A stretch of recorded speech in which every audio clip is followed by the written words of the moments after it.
Trump is growing increasingly frustrated with what he sees as the US military's fear and caution about entering a full-scale war with Iran. New reports have revealed an intense internal tussle between Trump and his top advisors over whether, when, and how to launch potential strikes.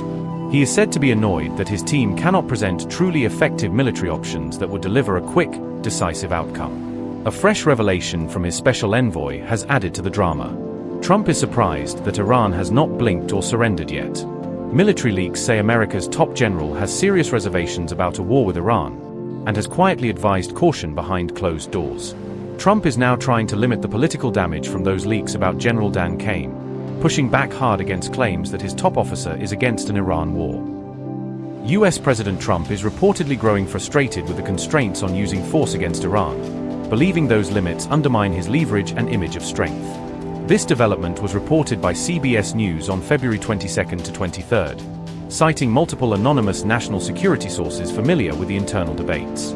Trump has been told that any strike on Tehran's assets would almost certainly not be a singular, decisive blow, but rather the opening move in a much longer campaign. Advisors have warned him that so-called limited strikes could easily open the door to a wider confrontation, rather than forcing Iran to back down quickly.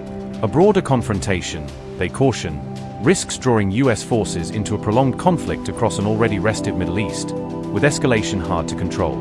These revelations came just as other reports suggested that key figures inside Trump's inner circle are themselves wary and opposed to a full-scale war with Iran.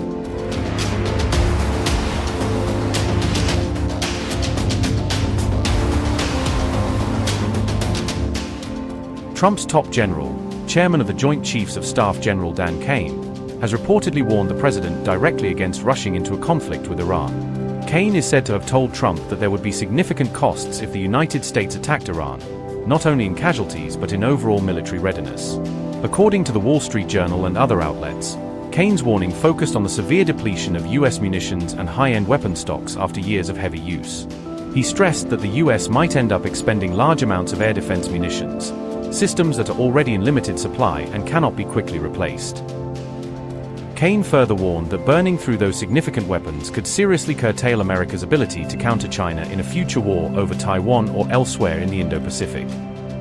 In addition, Axios and other reports say Kane cautioned that a major campaign against Iran could leave the United States stuck in a prolonged conflict, with no easy exit strategy. In response, Trump later came out publicly to deny that General Kane is against war with Iran, insisting there is no split between him and his top military advisor. The US president accused what he called the fake news media of spreading falsehoods about internal discussions, saying journalists had twisted or invented the general's advice. Meanwhile, Special US Envoy Steve Witkoff revealed that Trump is genuinely surprised that Iran is still defiant, wondering aloud why Tehran has not yet capitulated under intense pressure. I don't want to use the word frustrated. It's almost because he understands he's got plenty of alternatives. But it's curious. He's curious as to why they haven't, I don't want to use the word capitulated, but why they haven't capitulated.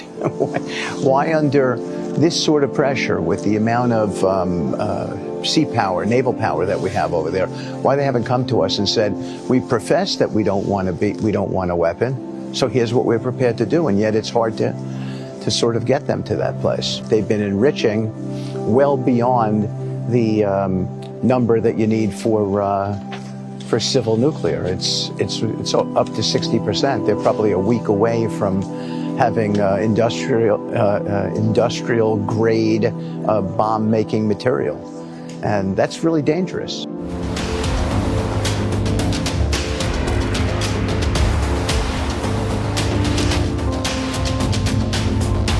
In recent weeks, the United States has greatly expanded its military presence in the Middle East, moving more ships, aircraft, and missile defenses into the region.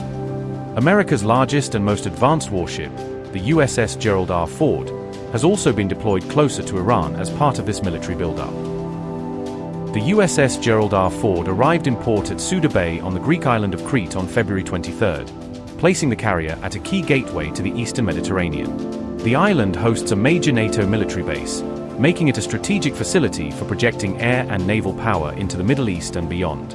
USS Ford will join the USS Abraham Lincoln Carrier Strike Group and other U.S. aircraft squadrons already operating in the broader region near Iran. Patriot and THAAD air defense systems have been reinforced across bases in the Middle East to protect American troops and infrastructure from possible Iranian missile or drone attacks.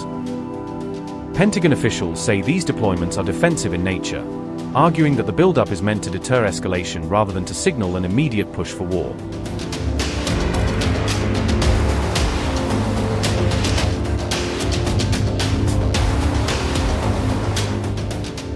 At the same time, Washington and Tehran are scheduled to hold a third round of indirect nuclear talks in Geneva on February 26, keeping a diplomatic track open even as forces mobilize. However, Iranian Foreign Minister Abbas Araghchi has warned that the nation will strike back if attacked, stressing that Iran will not accept negotiations conducted under military threat. Araghchi said Iranian missiles can hit Israel again, as they did in June 2025, while also claiming that Tehran is putting new concessions on the table in an effort to avoid a catastrophic war.